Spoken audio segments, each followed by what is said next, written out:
আজকে আপনাদের খেসারির ডাল দিয়ে কাঁচকলার থোড় রান্না করে দেখাবো। কাঁচকলার থোড়টা কেটে নিচ্ছি। কাঁচকলা আগে খেয়ে নিয়েছি, এবার থোড়টা কেটে নিচ্ছি।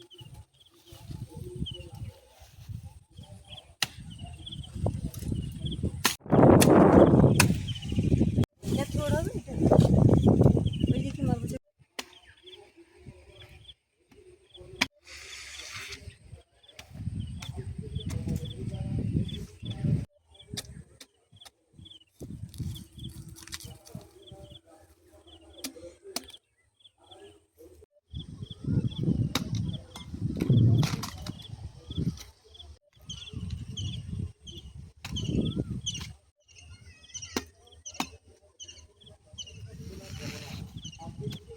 আমারটা দেখাচ্ছি।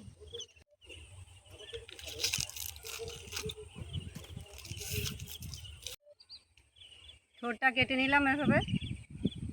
কলা গাছের থোড় আলু দিয়ে ডাল করবো, সেই জন্য থোড় আর আলুটা কেটে নিচ্ছি।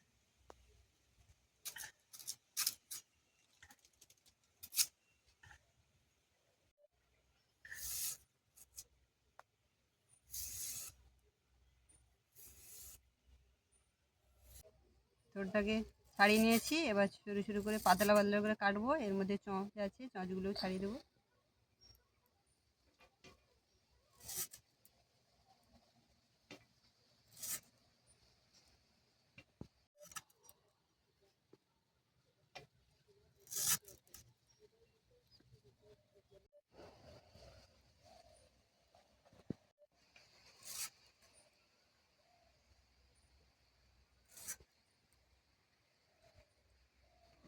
এবার একদম সরু সরু করে কাটবো।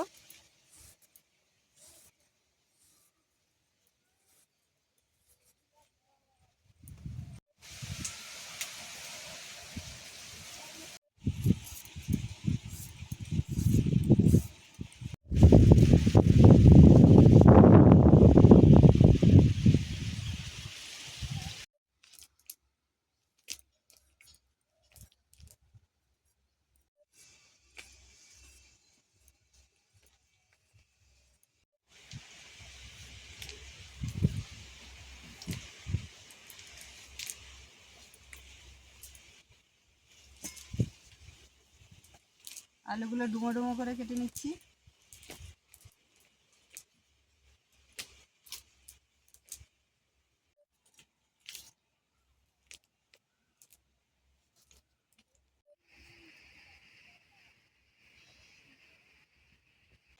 থোড়টা কাটা হয়ে গেছে, এবার থোড়টাকে হালকা করে লবণ মাখিয়ে 10 মিনিট রেখে দেবো।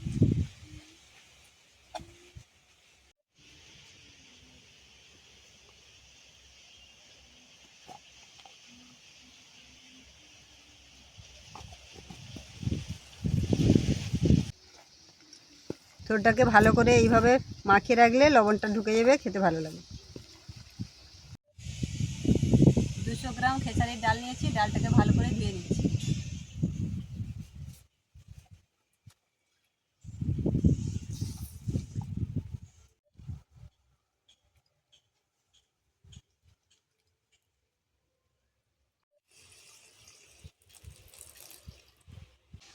থোড় আলু দিয়ে ডাল করবো, সেই জন্য তেজপাতা, ফোড়ন, শুকনো লঙ্কা, পেঁয়াজটা কেটে নিচ্ছি।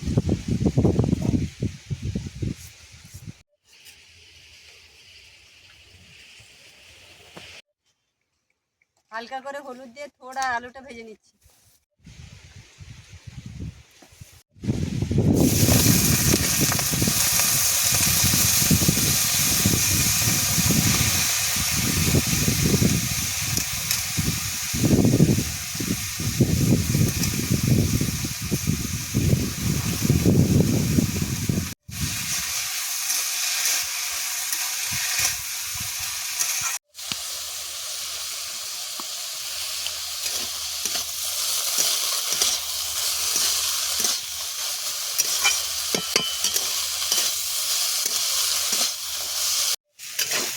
সবজিটা ভাজা হয়ে গেছে, এবার তুলে নিচ্ছি।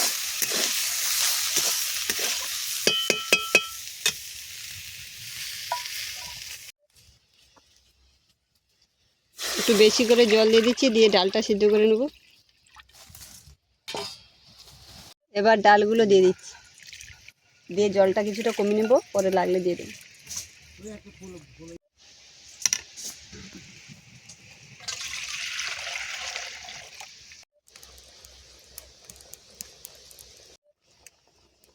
ফুটে গেছে, ডালের এই ফেনাগুলো সাদা সাদা এগুলো তুলে ফেলে দিতে হবে।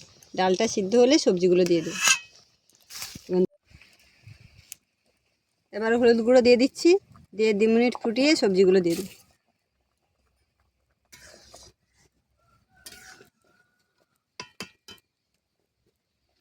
ডালটা সিদ্ধ হয়ে গেছে, এবার সবজিগুলো দিয়ে দেবো।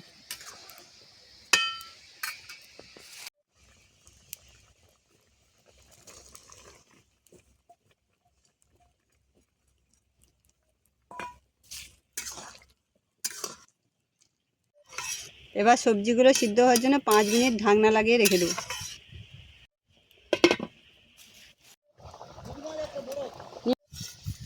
সব কিছু সিদ্ধ হয়ে গেছে, এবার পরিমাণ মতো লবণ দিয়ে 2 মিনিট ফুটিয়ে নামিয়ে নেব।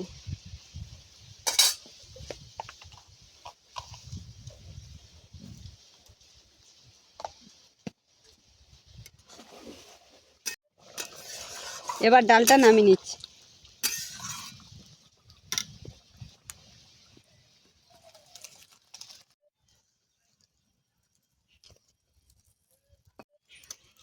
তেজপাতা ফোড়নটা দিয়ে দিচ্ছি, শুকনো লঙ্কা দিয়ে একটু নেড়ে চেড়ে নেব।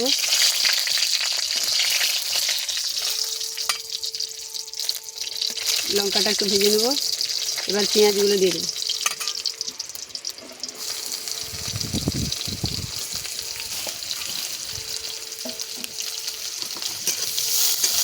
পেঁয়াজটাকে একটু ভেজে নেব।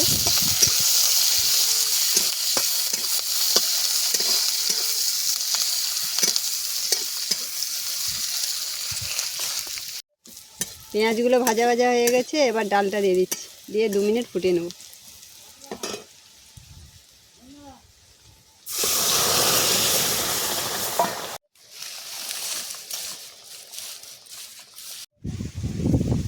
ওর আলু দিয়ে ডাল হয়ে গেছে, এবার নামিয়ে নিচ্ছি।